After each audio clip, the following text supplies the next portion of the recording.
Naimish corridor का graph तैयार। शाहजहांपुर के रास्ते सीतापुर पहुंचेगी गैस पाइपलाइन। ट्रॉमा सेंटर का काम करेगी क्रिटिकल केयर यूनिट।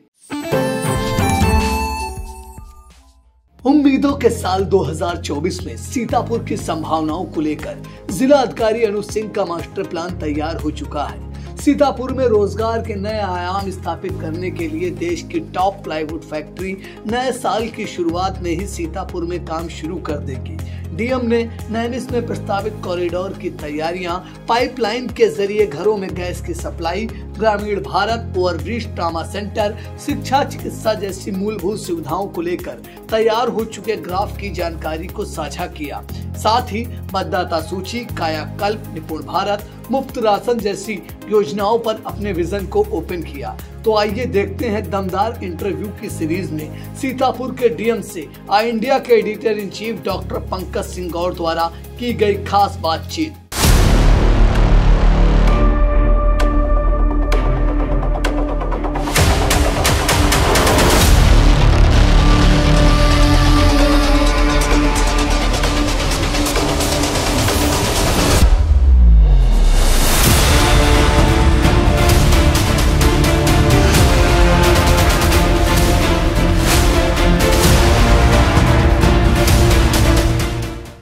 वर्ष 2024 यानी नया साल, सीतापुर की 56 लाख की आबादी बहुत सारी उम्मीदों को लगाए बैठी है कि उनके यहाँ 2024 में क्या क्या सौगातें मिलेगी। और हम इस वक्त आ चुके हैं सीतापुर के जिलाधिकारी अनुज सिंह जी के यहाँ और उन्हीं से जानने का प्रयास करेंगे कि सीतापुर वासी 2024 में कौन कौन सी उम्मीद करें।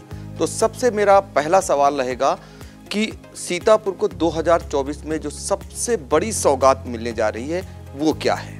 देखिए, सीतापुर में पंकज जी 2024 में इंडस्ट्रीज़ के एरिया में यहाँ पे बहुत अच्छी तरक्की हम लोग करेंगे, ऐसा मेरा मानना है। बहुत बड़ी बड़ी कंपनीज़ यहाँ पे अपने इस्टेब्लिशमेंट बनाएगी। 23 में यहाँ पे रेडिको आई, 24 में यहाँ पे ग्रीनलैम और सेंचुरी जैसी बड़ी बड़ी जो कंपनीज़ हैं वो यहाँ पे आएंगी। और इनके आने की वजह से बाकी भी जो अच्छी बड़ी कंपनीज़ हैं, क्योंकि सरकार द्वारा जो स्टेट कैपिटल रीजन घोषित किया गया है और सीतापुर को उसका पार्ट बनाया गया है, उसका लाभ हमें ज़रूर इस दौरान 2024 में देखने को मिलेगा। इससे यहाँ पे बहुत सारे एम्प्लॉयमेंट्स भी आएंगे, रोज़गार भी बढ़ेगा। इसके अलावा जो नैमिषारण्य तीर्थ क्षेत्र है उसको लेके भी हमारे माननीय मुख्यमंत्री जी ने अनेकों घोषणाएं की हैं, जो हमें धरातल पे 2024 में उतरता हुआ दिखना शुरू हो जाएगा। और उस जगह की भी जो भव्यता है वो अपने स्वरूप को लेना शुरू कर देगा। तो 2024 में ये दो मुख्य चीज़ें हैं। एक यहाँ पे इंडस्ट्रियल डेवलपमेंट, जिससे कि यहाँ पे रोज़गार के अवसर बढ़ेंगे, और साथ ही साथ जो यहाँ पे तीर्थ क्षेत्र विकास, इन दो एरियाज़ में हमें बहुत बड़ा बदलाव यहाँ पे देखने को मिलेगा। सर, रेडको को लेकर लोगों को सौगात मिल चुकी है। जो आप जिस औद्योगिक विकास की बात कर रहे हैं, पर्टिकुलर ये किस इलाके में आएगा, और इससे रोजगार की अगर बात करें तो सीतापुर वासी कितने लाभान्वित होंगे? देखिए, यहाँ पे जो अभी तक जो इंडस्ट्रियल डेवलपमेंट है, मेनली शुगर बेस्ड इंडस्ट्रीज़ हैं हमारे यहाँ पे। 5 चीनी मिलें सीतापुर में हैं। इसके अलावा जो नई जो इंडस्ट्रीज़ आ रही हैं, रेडिको आई थी बिस्वा में, इसी तरीके से ग्रीनलैम भी बिस्वा क्षेत्र में ही आएंगी, क्योंकि ये थोड़ा सा एक सुदूर क्षेत्र है जहाँ पे लोग बाहर जाते हैं अपने एम्प्लॉयमेंट वगैरह के लिए, तो उस एरियाज़ को ये कवर करेंगे। इसके साथ ही साथ जो लखनऊ के आसपास वाले एरियाज़ हैं उसको भी अन्य जो फैक्ट्रीज़ हैं वो कवर करेंगे। तो कुल मिला के मैं ये कह सकता हूँ कि हमारे सीतापुर के जितने भी क्षेत्र हैं वहाँ पे कोई ना कोई बड़ी औद्योगिक इस्टेब्लिशमेंट ज़रूर आएगी, और इससे दसों हज़ार नौकरियाँ हमें यहाँ पे प्राप्त होगी डायरेक्ट रूप से। और इसके साथ ही साथ, क्योंकि ये जिस तरीके से हमारे शुगर बेस्ड इंडस्ट्रीज़ हैं कि वो गन्ना किसानों से लेते हैं, ये सब भी जो इंडस्ट्रीज़ है, जो प्लाईवुड इंडस्ट्रीज़ हैं, ये लोग भी अपना जो प्लांट प्रोड्यूस है किसानों को बीज दे के उनको सीधे भुगतान करके, तो मुझे लगता है कि इन अ वे एक इंडस्ट्री कम से कम 1 लाख परिवार को टच करेगी। मतलब डायरेक्टली इनडायरेक्टली 1 लाख परिवारों को वो फाइनेंशियली टच करेगी। जो उद्योगपति हैं उनके लिए सीतापुर के जिलाधिकारी का क्या आह्वान रहेगा? अगर वो यहाँ आते हैं तो किस किस प्रकार की सहूलतें बनस्पत दूसरे बड़े जिलों की अगर बात करें तो सीतापुर में कितने आयाम हैं उनके लिए जो सुलभ आप करेंगे और उनका आह्वान करेंगे? कि यहाँ पे सीतापुर अभी आपको ज्ञात होगा कि शासन ने इन्वेस्ट यूपी बना रखा है, जिसके माध्यम से जितने भी समस्त एप्लीकेशंस हैं उनके लिए एक सिंगल विंडो सिस्टम प्रोवाइड किया गया है। उसी का प्रतिबिंब जिले में भी एक इन्वेस्ट यूपी के अधिकारी बैठते हैं और हमारे जो इंडस्ट्रीज़ डिपार्टमेंट है उसको कोऑर्डिनेट करते हैं, जिससे कि समस्त जितने भी विभाग है, राजस्व हो या वो फायर हो या वो किसी भी अन्य प्रकार की एनओसीज हो, उनको तुरंत एक पटल के अंदर मिल जाए। सारी व्यवस्थाएं सब ऑनलाइन हो गई हैं। इसके साथ ही साथ यहाँ पे जो ज़मीन है, जो भूमियाँ हैं, वो आसपास के ज़िलों से काफ़ी सस्ती हैं। यहाँ पे जो एक तरीके से जो वर्क फोर्स है वो बड़ी सुगमता से उपलब्ध है। यहाँ के लोग बहुत ही शांति प्रिय हैं। तो वो तमाम जो एक तरीके से वातावरण जो इंडस्ट्रीज़ के लिए चाहिए होता है, कनेक्टिविटी भी यहाँ की बहुत अच्छी है, लखनऊ यहाँ से बहुत ज़्यादा दूर नहीं है, तो तमाम चीज़ें यहाँ पे उपलब्ध हैं जो एक इंडस्ट्रीज़ को एक फेवरेबल सिचुएशन जो चाहिए होती है। तो मैं तो सभी अपने जो एग्जिस्टिंग इंडस्ट्रीज़ हैं उनसे मैं हर फोरम पे यही आग्रह करता हूँ कि वो अपने फैसिलिटीज़ को एक्सपैंड करें और उसमें जो नए हैं उनको भी एक पॉजिटिव वर्ड डालें, जिससे कि अधिक से अधिक लोग सीतापुर में आके अपने व्यवसाय को बढ़ाएं और डालें। सर, सीतापुर में एक दंश था कि एशिया प्रसिद्ध प्लाईवुड फैक्ट्री बंद हो गई, लेकिन अब आप एक बड़ी प्लाईवुड फैक्ट्री ला रहे हैं, तो लगता है कि फिर से वही वैभव लौटेगा और प्लाईवुड के क्षेत्र में एक बड़ा काम होगा। ये जो आप कंपनी ला रहे हैं, इस कंपनी का कितना दूर दूर तक महत्व है? देखिए, ये जो प्लाईवुड इंडस्ट्री है इसके लिए माननीय मुख्यमंत्री जी ने और हमारे उत्तर प्रदेश सरकार में बैठे हुए हमारे जैसे चीफ सेक्रेटरी सर है, सब ने बहुत प्रयास किया। तो जो लाइसेंस है वो प्राप्त हुआ और उसके उपरांत कुछ इंडस्ट्रीज़ ने यहाँ पे अपनी रुचि दिखाई और वो एक बड़ा इन्वेस्टमेंट सीतापुर में कर रहे हैं। जैसा आपने बताया, सीतापुर प्लाईवुड के लिए हमेशा से जाना जाता है। अभी भी हमारे जो महमूदाबाद लहरपुर क्षेत्र में काफ़ी लोग इस कार्य में अभी भी जुड़े हुए हैं इनफॉर्मल सेक्टर के रूप में, बट इनकी आने से यहाँ पे इस एरिया को फॉर्मलाइज करने के लिए, जिससे राज्य को एक तरीके से राजस्व की जो वृद्धि है वो भी देखने को मिलेगा, वो सब चीज़ें हमें यहाँ पे प्राप्त होगी। सर, नैमिषारण्य को लेकर मुख्यमंत्री योगी आदित्यनाथ जी समय समय पर तमाम निर्देश देते हैं, तमाम कदम उठाते हैं। नैमिष उनके कहीं न कहीं सबसे ज़्यादा उनके आगे चलकर विकास के उसमें है। सबको जानना चाह रहा है कि नैमिष में 2024 में क्या कुछ होगा, ये जानना चाह रहा है हर कोई। आप लोग कुछ मैप बनाए होंगे, क्या कुछ होने जा रहा है? देखिए, नैमिष में जो सबसे महत्वपूर्ण जो प्रोजेक्ट आने जा रहा है वो है वहाँ पे कॉरिडोर का प्रोजेक्ट, जो हमारे ललिता देवी चक्रतीर्थ और राजघाट को जोड़ता हुआ एक कॉरिडोर का प्रोजेक्ट वहाँ पे तैयार किया जा चुका है। उसके बहुत सारे कंपोनेंट्स को हमें स्वीकृतियाँ मिल गई हैं, कुछ कंपोनेंट्स को अभी हमें जल्दी और अगले वर्ष में स्वीकृतियाँ मिल जाएंगी। उसका काम भी जल्द प्रारंभ होने वाला है। उसके लिए जो एक्विजिशन है वो हम करने की प्रक्रिया में है। लगभग हम लोगों ने 70% भूमि अधिग्रहण भी कर लिया है। ये इस कॉरिडोर के बनने के बाद एक बहुत ही सुगम और सुंदर पथ वहाँ पे जो वहाँ के जो 3 जो मुख्य स्थान हैं, ललिता देवी, चक्रतीर्थ और राजघाट, इन तीनों के बीच में वहाँ पे देखने को मिलेगा।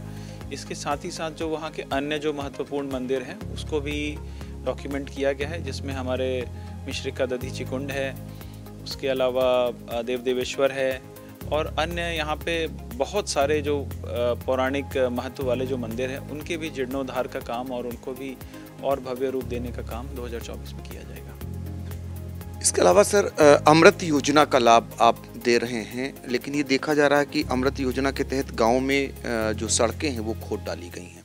आप द्वारा अभी पूर्व में एक निर्देश भी दिया गया था। जो लोग ऐसा कार्य कर रहे हैं जो अमृत योजना को लेकर के, तो सड़कों के लिए सड़कें ना खराब हों, उसके लिए कोई निर्देश? देखिए, अमृत योजना के अंतर्गत तो शहरों में काम होता है। शहरों में उसके अंतर्गत अभी सीतापुर कवर हुआ है, तो सीतापुर में उसको लेके जो वाटर सप्लाई के कार्य हैं वो हुए हैं। तो उसमें जितनी भी सड़कें अगर कुछ ख़राब हुई तो उसको सही करने का काम लगातार जारी है वाटर टेस्टिंग के उपरांत। जो जल जीवन मिशन के अंतर्गत जो हर घर जल पहुंचाने का कार्य जो किया जा रहा है, क्योंकि ये नेक्स्ट बड़ा काम था। स्वच्छता अभियान में सभी के घरों में शौचालय की उपलब्धता कराई गई। उसके बाद ये नेक्स्ट बड़ा काम सभी के घरों में ये जल की व्यवस्था करने का कार्य इसमें किया जा रहा है। इसमें जब पाइप बिछाते हैं तो जो सड़क होती है उसके कोशिश तो करते हैं कि उसके अगर साइड में जगह उपलब्ध हो तो साइड से निकाल लें, या कभी कभार बीच से निकालना पड़ता है। उसके बाद थोड़ा समय लगता है वाटर टेस्टिंग करने में, क्योंकि जब तक वाटर टेस्टिंग प्रॉपर ना हो जाए तब तक सड़क में एक उसको बस मोटरेबल बना लिया जाता है। उसके उपरांत सड़क को सही करके देने की जिम्मेदारी संबंधित कंपनी की है।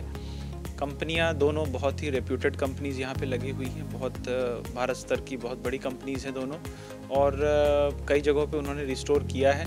जहाँ पर भी कमी आ रही है, इसमें जब परियोजना हैंडओवर लेंगे तो एक प्रॉपर व्यवस्था सरकार द्वारा बनाई गई है, एक ऑनलाइन प्रॉपर व्यवस्था बनाई गई है, जहाँ पे ग्राम प्रधान भी अपनी संतुष्टि अंकित करेगा, BDO भी अंकित करेंगे, तमाम एक चेक बना हुआ है। तो ऐसा नहीं होगा कि अगर कहीं ख़राब है तो वो प्रोजेक्ट वैसे ही हैंडओवर होके वो समाप्त हो जाएगा। इसके लिए प्रॉपर एक व्यवस्था बनी हुई है। इसकी लगातार समीक्षा हम लोग भी कर रहे हैं। अभी कुछ दिनों पहले माननीय हमारे प्रभारी मंत्री जी ने भी गांव-गांव जाके इस व्यवस्था को देखा था, और इस बार फाइनल जब प्रोजेक्ट होगा, जब ये गांव को समर्पित किया जाएगा, उसके पूर्व ये सारी व्यवस्थाएं वहाँ पे सुनिश्चित जरूर कराई जाएंगी। सर 2024 में जो है पाइपलाइन से जो है रसोई गैस सप्लाई करने का एक यहाँ पर बताते हैं कि एक मतलब सौगात मिलने वाली है, वो सस्ती भी पड़ेगी उससे, ऐसा कुछ है? जी, यहाँ पे शहरी क्षेत्र में हमारे जो ग्राउंड ब्रेकिंग सेरेमनी हुआ था उसमें BPCL ने यहाँ पे सिटी गैस डिस्ट्रीब्यूशन का एक परियोजना के लिए इन्वेस्टमेंट सीतापुर में कर रहे हैं। उसके लिए उनको पंपिंग स्टेशन के लिए जो भी ज़मीन की आवश्यकता थी वो हम लोगों ने उपलब्ध करा दिया है, और जल्द ही वाया शाहजहाँपुर होते हुए यहाँ पे उनकी परियोजना स्टार्ट हो जाएगी, और 2024 तक वो मैक्सिमम अपनी पाइप लिंक कर लेंगे। इससे जो पूरे शहर में जो गैस की जो सप्लाई होगी, भले ही वो पंपों पे भी सप्लाई होगी और शहर में भी होगी, इन सब के लिए, और इंडस्ट्रियल भी उससे सप्लाई होगी, तो तीनों के लिए वो उपलब्ध होगी यहाँ पे। सर ग्रामीण क्षेत्रों की अगर बात करें तो 2024 में जो योजनाएं हैं, किस किस प्रकार की योजनाएं गांव स्तर पर चल रही हैं, गांव का कितना स्वरूप बदलने वाला है, और जो आपकी प्राथमिकताओं में है वो गांव में कौन कौन से विकास कार्य कराए जाने हैं? देखिए, एक तो 2024 में हम लोग एक वृहद रूपरेखा बना रहे कि किस प्रकार से गांव में साफ सफाई और स्वच्छता को बढ़ावा दिया जाए। इसके लिए एक वृहद रूपरेखा हम लोग अपनी टीम के साथ मिलकर तैयार कर रहे हैं कि हम लोग किस प्रकार से सुनिश्चित करें कि ये एक रूटीन व्यवस्था के रूप में स्वच्छता गांव में मेंटेन रहे। इसके साथ ही साथ जो पूर्व में जो माननीय प्रधानमंत्री जी की जो महत्वाकांक्षी योजनाएं थी, जैसे स्वच्छता अभियान इत्यादि, उसको एक फाइनल रूप और उसको एक बिल्कुल एक जिससे कि वो परमानेंट फीचर रहे गांव का, उसको और मजबूत करने का हम लोग प्रयास करेंगे। इसके साथ ही साथ मनरेगा के माध्यम से विभिन्न गांव में हाट बाज़ार या अन्य जो इकोनॉमिक एक्टिविटीज़ हैं उसको बढ़ावा देने का काम, जो लोग अपने शिकायतों को लेके या अपने किसी भी अगर उनको पेंशन की आवश्यकता हो या किसी प्रकार के प्रमाण पत्र की आवश्यकता हो, उसके लिए जो मुख्यालय तक आते हैं, उसके लिए हर एक पंचायत घर में CSC का निर्माण, जिससे कि उनको इतनी दूर तक की दौड़ ना लगानी पड़े। इसके साथ ही साथ अन्य जो भी हमारे वहाँ पे जो सड़कें हैं, नालियाँ हैं, उनको SLWM जो हमारे सॉलिड लिक्विड वेस्ट मैनेजमेंट के अंतर्गत जो ODF का नेक्स्ट लेवल है, उसके अंतर्गत सभी गांव आच्छादित हो। इन सब में हम लोग प्रयासरत हैं, और हम कोशिश करेंगे कि 2024 के अंत तक हमें एक स्वच्छ सुंदर ऐसा गांव देखने को मिले जहां पे लोग पंचायत घर पे ही अपनी सारी जितनी भी समस्याएं हैं, अपने प्रमाण पत्र है, गांव से ही प्राप्त कर लेते हैं। सभी को राशन समय से मिल रहा हो, सभी जो पात्र हैं उनको आयुष्मान कार्ड हो, और एक अच्छे वहाँ पे नाली और सड़कों की व्यवस्था भी गांव में देखने को मिले।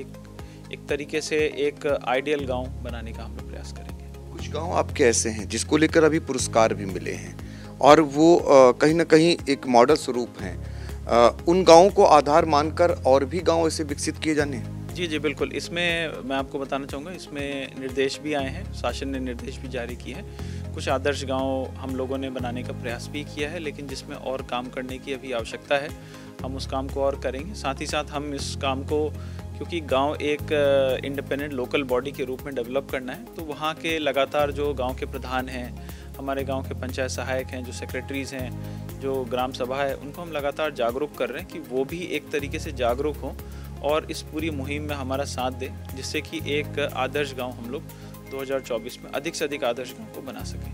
डीएम साहब, नगरीय क्षेत्र की अगर बात करें, जहाँ नगर पालिकाएँ हैं, नगर पंचायतें हैं, वहाँ के कार्य अलग हो जाते हैं। कैसे स्वच्छ नगर बन सकें, नगरवासियों से क्या अपेक्षाएं हैं, और क्या कुछ नगर में किए जाने की आवश्यकता है? कि ये जहाँ तक नगर का सवाल है, नगर में जो पॉपुलेशन की डेंसिटी होती है वो थोड़ी अधिक होती है, तो इसमें जो नगर में जो साफ़ सफाई है वो काफ़ी हद तक वहाँ के लोगों के सिविक सेंस पे भी निर्भर करता है।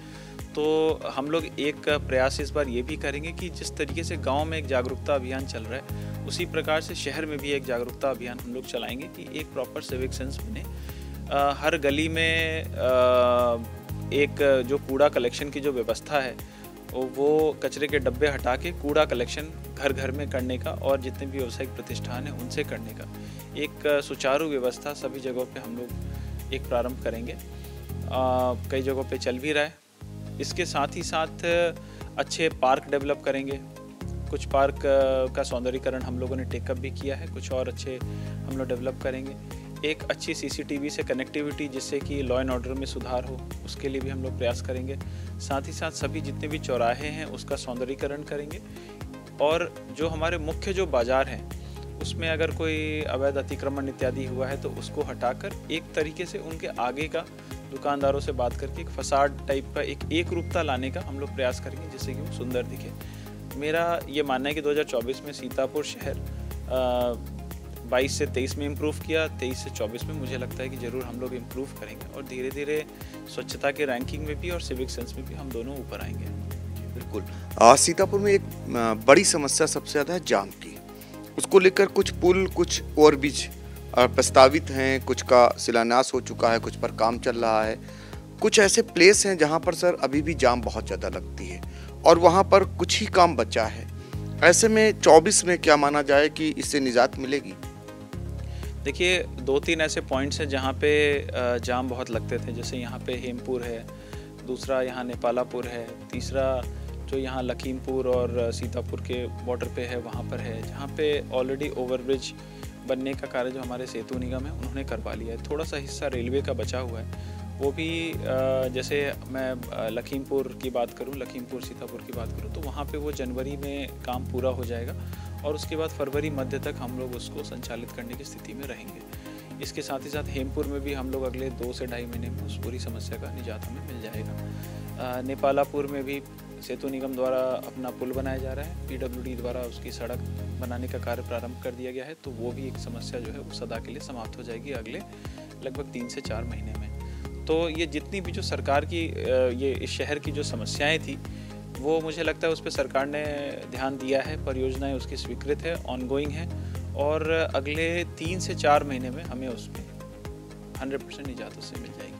सर 23 में आपके प्रयास से एक बड़ा जो है तोहफा भी कहेंगे या बड़ी समस्या जो दूर की आपने, 150 साल पुराना था जिला अस्पताल जिसकी जर्जर हो चुकी थी बिल्डिंग, उसको लेकर कहीं ज़मीन नहीं मिल रही थी और आपके प्रयासों से शहर के अंदर ही बड़े पैमाने पे ज़मीन भी उपलब्ध हो गई। अब सर जिला अस्पताल की अगर बात करें 24 में क्या वो बनकर तैयार हो जाएगा और क्या जो ट्रामा सेंटर बंद है उसकी सुविधा वहीं दिलाई जाएगी? देखिए जिला अस्पताल के लिए क्योंकि जो चिकित्सा स्वास्थ्य मंत्री है वो हमारे प्रभारी मंत्री भी हैं, तो उनका निर्देश है कि यहाँ पे जिला अस्पताल का प्रस्ताव जल्द तैयार किया जाए और उसको तैयार करने हेतु जो फाइल है एक कार्यदायी संस्था नामित करने की और एक आर्किटेक्ट नामित करने की, वो ऑलरेडी फाइल प्रचलित है और मुझे लगता है कि अगले चंद दिनों में वो स्वीकार हो जाएगी। और उसके साथ ही साथ यहाँ पे अस्पताल बनाने का जो एक कवायद है वो शीघ्र ही यहाँ पे प्रारंभ हो जाएगी। जहाँ तक अस्पताल बनाने का सवाल है वो थोड़ा उसमें समय लगता है, तो मुझे लगता है कि अगर 1 साल में नहीं तो कम से कम 1.5 साल के भीतर तो वो ज़रूर संचालित हो जाएगी। ये एक यहाँ पे जो जिला अस्पताल बनेगा वो एक आधुनिक जिला अस्पताल बनेगा, उसमें क्रिटिकल केयर सेंटर भी उपलब्ध रहेगा जो जिस ट्रॉमा सेंटर की आप बात करें उसके रूप में वो काम करेगा। और क्योंकि ये शहर के मध्य रहेगा, हाईवे की तरफ से इसका एक्सेस रहेगा, तो ये मुझे लगता है कि शहर को बहुत अच्छे से कैटर भी करेगा। सर ये तो हो गई वो समस्याएं आई, वो जो सौगात मिलने की बात। इसके अलावा आपने 2023 में योजनाओं में भ्रष्टाचार को लेकर एक बड़ी कार्रवाई की, आपने एक संदेश दिया कि जो भी भ्रष्टाचार करेगा उस पर सख्त कार्रवाई होगी। बर्खास्तगी की कार्रवाई अपने आप में सबसे बड़ी कार्रवाई मानी जाती है। इस पर कैसे नज़र रखेंगे कि आगे की जो योजनाएं हैं ऐसे लोग भ्रष्टाचार न कर पाएं, तो जो ऐसे कर्मी हैं जो भ्रष्टाचार करने की सोचते हैं, ये जो कार्रवाई है ये संदेश है क्या? देखिए जहाँ तक सरकारी योजनाओं का सवाल है और विशेष रूप से जो लाभार्थी परक जो सरकारी योजनाओं का सवाल है, उस पर बिल्कुल ज़ीरो टॉलरेंस की नीति को फॉलो करने के निर्देश हैं और शासन की मंशा भी है। और उसी के अनुरूप अगर कहीं पे भी इस प्रकार की कोई हमें भ्रष्टाचार या कुछ होता हुआ दिखता है तो उसके विरुद्ध कार्रवाई की जाती है। बिल्कुल आप सही कह रहे हैं। अब अगर किसी प्रकार का कहीं पे कोई भ्रष्टाचार, भले वो तहसीलों में हो या वो ब्लॉकों में हो या किसी भी अन्य कार्यालय में हो, अगर कहीं पे अगर पता चलेगा तो उसके विरुद्ध सरकार की मंशा के अनुरूप जरूर कड़ी से कड़ी कार्रवाई हम लोग करेंगे। सर, इस समय मतदाता बनने का अवसर है, क्या अपील करेंगे उन युवाओं से कि जो है ये सुनहरा अवसर है और बहुत ही महत्वपूर्ण होता है किसी के भी लाइफ में? देखिए, मैं आपके माध्यम से अपने जनपद के जितने भी युवा हमारे वोटर हैं जो 18 साल की आयु को अटेन करने वाले हैं, भले ही अभी उस उम्र में ना हो, लेकिन फिर भी जो अप्रैल के अंत तक भी जो अपने इस आयु को अटेन कर लेंगे, उनसे मैं ज़रूर आग्रह करूँगा कि वो तत्काल अपना फॉर्म भर दे।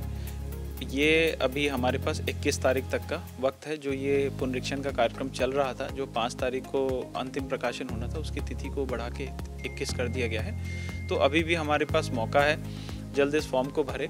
हमारे जनपद में हमारे हिसाब से अभी लगभग जो युवा वोटर हैं उसका प्रतिशत लगभग 2 से 2.5% हमारे पास वोटर लिस्ट में होना चाहिए, जो कि अभी लगभग 1.5% से थोड़ा कम ही है। तो कहीं ना कहीं मैं ये कहूँ कि अभी 40% युवा जो हैं अभी उनको आगे आना बाकी है, और अपनी जिम्मेदारी को समझते हुए सभी युवा आगे आएँ, अपना वोट जरूर बनाएं और आगामी आने वाले चुनाव में अपने मतदान का प्रयोग अवश्य करें। एक चीज़ सर रह गई, एक स्वास्थ्य जो ग्रामीण इलाके से जुड़ी हुई है और शिक्षा खासकर, चूँकि ज़्यादा आबादी ग्रामीण इलाके में है, इसको लेकर और बेहतर बने तो भविष्य में क्या कुछ है 2024 में?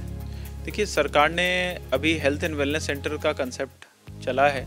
2023 में CHOs तैनात हुए थे, जो हमारे जो हेल्थ वर्कर्स थे, जो कि गांव में जो CHO के जो सेंटर्स थे वहाँ पे मौजूद रहते थे और लोगों को स्वास्थ्य की जानकारी भी देते थे, साथ में उनका बेसिक चेकअप और उनको दवाइयाँ उपलब्ध कराते थे। इसके साथ ही साथ जो हमारे सब सेंटर्स थे उनको हेल्थ एंड वेलनेस सेंटर्स के रूप में डेवलप करने का काम किया जा रहा है। ANMs की लगातार तैनाती भी की जा रही है। जो ANMs की कमी थी सब सेंटर्स पे, उसको भी लगातार सरकार द्वारा नियुक्तियाँ की जा रही हैं और उसको दूर किया जा रहा है। तो मुझे लगता है कहीं ना कहीं जो संख्या बढ़ी है हमारे सब सेंटर्स पे ANM की, उससे ग्रामीण इलाकों में जो स्वास्थ्य सुविधाएं हैं उसमें थोड़ा सुधार आया है। बाकी जो पद जो रिक्तियाँ हैं उसकी भी सब नियुक्तियाँ चल रही हैं। तो मुझे लगता है जल्द ही जल्द हमें सभी सब सेंटर्स पे ANM मिलेंगे और सभी जो अच्छी जो स्वास्थ्य की सुविधाएं हैं वो वहाँ पे हमें उपलब्ध जरूर मिलेगा। बेसिक शिक्षा की बात, बेसिक शिक्षा में अब जो फोकस है, पहले तो जो फोकस था वो स्कूल के कायाकल्प को लेके था। इधर 2023 में हम लोगों ने स्कूलों के कायाकल्प को लेके फोकस किया है। अब हमारी स्थिति अच्छी है, अभी भी काम बहुत बाकी है, लेकिन फिर भी अब हमारी स्थिति पहले से बेहतर है। अब जो शासन का फोकस है और हमारा फोकस है वो वहाँ पे पढ़ाई की गुणवत्ता को बढ़ाने को लेके है। जो हमारे जो निपुण बच्चे हैं उसको बढ़ाने की है। 2024 में हम लोग उस पर फोकस करेंगे कि किस प्रकार से जो पढ़ाई की जो गुणवत्ता है उसमें और अधिक से अधिक सुधार लाएं। और मैं आशा करता हूं कि हमारे जो ग्रामीण, क्योंकि ये मुख्यतः ग्रामीण क्षेत्र का ये जिला है, तो हम लोग अधिक से अधिक बच्चों को अच्छी शिक्षा उपलब्ध कराएंगे। सर, शासन का जोर राशन को लेकर जाता है, राशन में पारदर्शिता बनी रहे, ग्राम स्तर पर क्या कुछ इंतजाम किए जा रहे हैं? देखिए, अब जो है राशन को लेके बहुत ज़्यादा अब शिकायतें नहीं आती हैं, क्योंकि अब पहले की तरह रजिस्टर सिस्टम ना होके अब बायोमेट्रिक सिस्टम है। अब बायोमेट्रिक सिस्टम में जो व्यक्ति हैं वो व्यक्ति आता है, अपना बायोमेट्रिक लगाता है और जैसे ही वो बायोमेट्रिक लगाता है उतना अनाज जो उसके स्टॉक से वो खारिज हो जाता है और उसको वो उपलब्ध कराया जाता है। तो कहीं ना कहीं मतलब इसकी वजह से जो शिकायतों की जो संख्या है उसमें बहुत भारी कमी आई है। इसके अलावा भी अगर कहीं इक्का दुक्का अगर कहीं शिकायत आती है, दुर्व्यवहार की शिकायत आती है, तो सरकार ने जो पोर्टेबिलिटी की सुविधा दी है कि अगर कोटेदार से नहीं बनती या अगर वो आपसे अगर दुर्व्यवहार करता है तो आप कहीं से भी ले सकते हैं। जो भी आपको लगता हो कि नहीं कि फलां अच्छा है, आप उसके यहाँ से ले सकते हैं। अगर आप सीतापुर में नहीं रहते हैं, आप कहीं बाहर रहते हैं, तो आप वहाँ से भी ले सकते हैं। तो ये दोनों जो सुविधाएं उपलब्ध हुई है, बायोमेट्रिक और पोर्टेबिलिटी, इससे कहीं ना कहीं शिकायतों में बहुत भारी कमी आई है। और जो थोड़ा बहुत जो रह गया है वो हमारे पास जब आता है तो हम उसमें कड़ी से कड़ी कार्रवाई करते हैं। तो बिल्कुल पारदर्शिता इसमें सुनिश्चित की जाएगी। सर, 2024 नया साल है, सीतापुर वासियों को जिलाधिकारी के तौर पर बधाई। मैं अपने सभी आपके सभी श्रोताओं को 2024 की हार्दिक शुभकामनाएं देता हूं और मैं आशा करता हूं कि सीतापुर के विकास के लिए सभी लोग सोचेंगे और अपने डेली के कृत्यों में सीतापुर के विषय में ज़रूर उसका विचार करेंगे और उसके लिए हम सब मिलकर सीतापुर को आगे जरूर बढ़ाएंगे। तो 2024 में सीतापुर में क्या कुछ विकास कार्य होंगे, कितना बदला हुआ नजर आएगा और क्या उपलब्धि रहेगी, उसको बखूबी ढंग से सीतापुर के जिलाधिकारी अनुज सिंह जी ने साझा किया है। और हम उम्मीद करेंगे कि एक बार फिर से सीतापुर अपनी उस पहचान को पाएगा जो खासकर प्लाईवुड को लेकर खो चुकी थी, और वो फिर से उपलब्धि भी मिलेगी और एक पहचान भी बनेगी। सीतापुर से आई इंडिया के लिए कैमरामैन सिद्धांत पांडे के साथ पंकज सिंह गौर।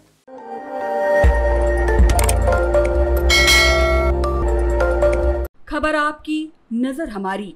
देखते रहिए आई इंडिया।